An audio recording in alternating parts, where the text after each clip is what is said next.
नमस्कार दोस्तों। आज का विषय कोई कहानी नहीं है। यह वो सत्य है जिससे हम सब भागते हैं, लेकिन अंत में हमें उसी से टकराना होता है, मृत्यु। हम सब अपनी ज़िंदगी को संवारने में लगे रहते हैं। अच्छा घर, अच्छी गाड़ी, बैंक बैलेंस। लेकिन गरुड़ पुराण कहता है कि जब अंतिम समय आता है तो न घर साथ जाता है, न पैसा, और न ही यह शरीर साथ जाता है। आज की इस वीडियो में मैं आपको उस सफ़र पर लेके जाऊंगा जिसके बारे में सोचकर बड़े बड़े ऋषियों की भी रूह कांप जाती थी। हम जानेंगे कि जब सांसें रुकती हैं तो उसके ठीक बाद क्या होता है, आत्मा शरीर से कैसे निकलती है, यमदूत कैसे दिखाई देते हैं, और सबसे महत्वपूर्ण, यमलोक के रास्ते में पड़ने वाले वो 16 पड़ाव कौन से हैं जहां आत्मा को रुकना पड़ता है। गरुड़ पुराण। गरुड़ पुराण भगवान विष्णु ने अपने वाहन गरुड़ जी को सुनाया था। उसमें मृत्यु के बारे में हर एक पल का हिसाब है। तो अगर आप में सचमुच में हिम्मत है तो इस वीडियो को पूरा देखिएगा। चलिए शुरू करते हैं जीवन के अंतिम अध्ययन की कहानी। सबसे पहले बात करते हैं उस क्षण की जब मौत दस्तक देती है। गरुड़ पुराण कहता है कि पापी व्यक्ति की मृत्यु बहुत कष्टदायी होती है। जब प्राण निकलने वाले होते हैं तो व्यक्ति को बोलने की शक्ति नहीं रहती। उसके गले में कफ भर जाता है। उसे ऐसा लगता है जैसे उसे बिच्छू ने काट लिया हो। उस समय उसे मरते हुए इंसान को अपने आसपास कुछ भयानक परछाइयाँ दिखाने लगती हैं। ये कोई और नहीं, यमराज के दूत होते हैं। शास्त्रों में वर्णन है कि यमदूत का रूप बड़ा भयानक होता है। कोयले जैसा काला शरीर, लाल लाल आँखें, टेढ़े मेढ़े दांत और हाथों में रस्सी और डंडा। उन्हें देखकर जीव आत्मा डर के मारे शरीर से बाहर निकलने की कोशिश करती है, लेकिन निकल नहीं पाती। अंत में यमदूत उस आत्मा को बलपूर्वक शरीर से बाहर निकाल देते हैं। शरीर बिस्तर पर पड़ा रहता है। रिश्तेदार रो रहे होते हैं, लेकिन आत्मा सब देख रही होती है। वहाँ हवा में लटकी होती है, यमदूत की गिरफ्त में होती है। वह अपने शरीर में वापस घुसना चाहती है, लेकिन यमदूत उसे बांध लेते हैं। अब यह एक बहुत बड़ा रहस्य है जो बहुत कम लोग ही जानते हैं। मृत्यु के तुरंत बाद आत्मा यमलोक नहीं जाती। उसे धरती पर ही कुछ दिन रहना पड़ता है। यमदूत उसे पहले यमराज के पास ले जाते हैं, बस एक हाजिरी लगाने के लिए, और फिर उसे तुरंत उसके घर भेज दिया जाता है, क्योंकि अभी उसका पिंडदान होना बाकी है। अगले 10 से 13 दिनों तक वह आत्मा अपने ही घर में, अपने ही आंगन में, अपने ही रिश्तेदारों के बीच भटकती रहती है। उसे भूख लगती है, उसे प्यास भी लगती है। वो चिल्लाती है, मुझे पानी दो, मुझे खाना दो, लेकिन उसकी आवाज़ कोई नहीं सुन सकता। हम जो 13 दिन तक श्राद्ध करते हैं, जो पिंडदान देते हैं, गरुड़ पुराण के अनुसार वही पिंड उस आत्मा का भोजन बनता है। अगर किसी के बेटे ने या परिवार ने अच्छे से पिंडदान नहीं किया तो वह आत्मा प्रेत बनकर वहीं भटकती रहती है। उसे एक वायु शरीर मिलता है जो सिर्फ भूख और प्यास से तड़पता है। 10 दिनों में जो पिंडदान दिया जाता है उससे आत्मा का एक नया शरीर बनता है, जिसे आतिवाहिक शरीर कहते हैं। यह शरीर मांस या हड्डी का नहीं, बल्कि यह यातना का शरीर होता है।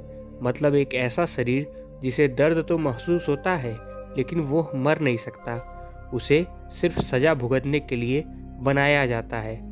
13वें दिन जब अंतिम रस्में पूरी हो जाती हैं, तब यमदूत वापस आते हैं और अब शुरू होता है यमलोक का असली सफ़र।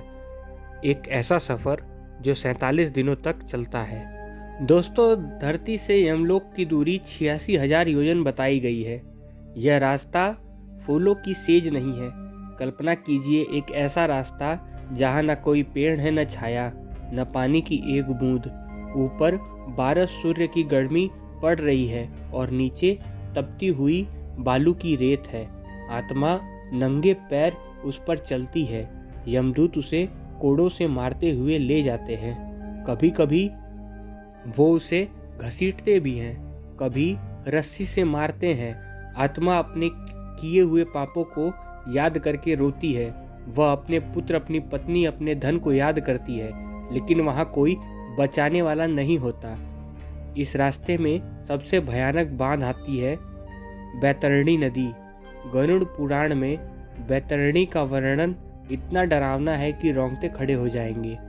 यह नदी पानी से नहीं बहती, इसमें खून, मांस, हड्डियां और बाल बहते हैं। यह नदी उबलती रहती है। जैसे ही कोई पापी आत्मा इसके पास आती है, यह नदी और जोर से उबलने लगती है। इसमें सुई जैसे मुख वाले कीड़े, मगरमच्छ और भयानक पक्षी होते हैं। पापी आत्मा को इसमें डुबा दिया जाता है। वह चिल्लाती है, लेकिन उसे उसी खून और मवाद के पानी में डाल दिया जाता है। लेकिन गरुड़ पुराण यह भी बताता है कि जिसने अपने जीवन में गौदान यानी गाय का दान किया हो, या जिसने निस्वार्थ सेवा की हो, उसके लिए यह नदी फूलों के समान हो जाती है और वह इसे आसानी से पार कर लेता है। बाकी लोग गोते खाते हैं, मांस नोच लिए जाते हैं। दर्द के साथ इसे पार किया जाता है।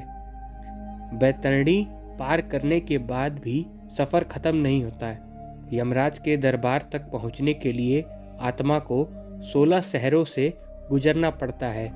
हर शहर में आत्मा को कुछ समय रुकना पड़ता है और वहां से अलग अलग कष्ट मिलते हैं। इन 16 शहरों को पार करने में आत्मा को लगभग 47 दिन से लेकर 1 साल तक लग जाता है। हर कदम पर दर्द, हर कदम पर पछतावा।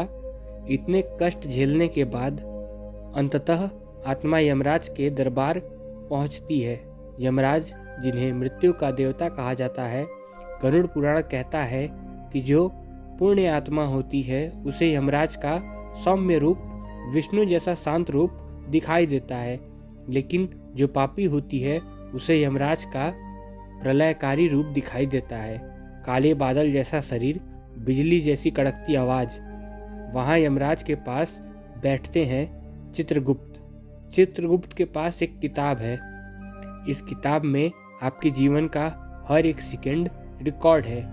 आपने कब झूठ बोला, कब चोरी की, कब किसी का दिल दुखाया और कब चुपके से कोई पाप किया। आप वहाँ झूठ नहीं बोल सकते।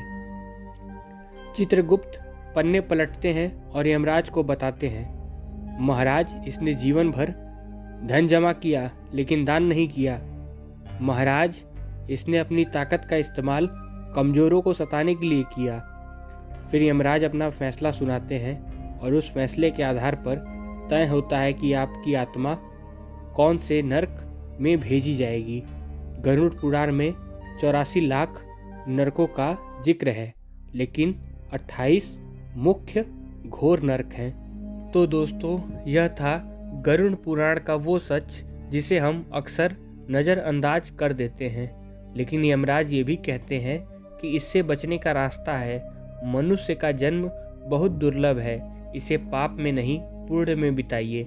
दान करें, भूखों को खाना खिलाएं, माता पिता की सेवा करें और सबसे ज़रूरी, किसी का दिल न दुखाएं, क्योंकि कर्म का फल तो भोगना ही पड़ेगा, चाहे यहाँ चाहे वहाँ।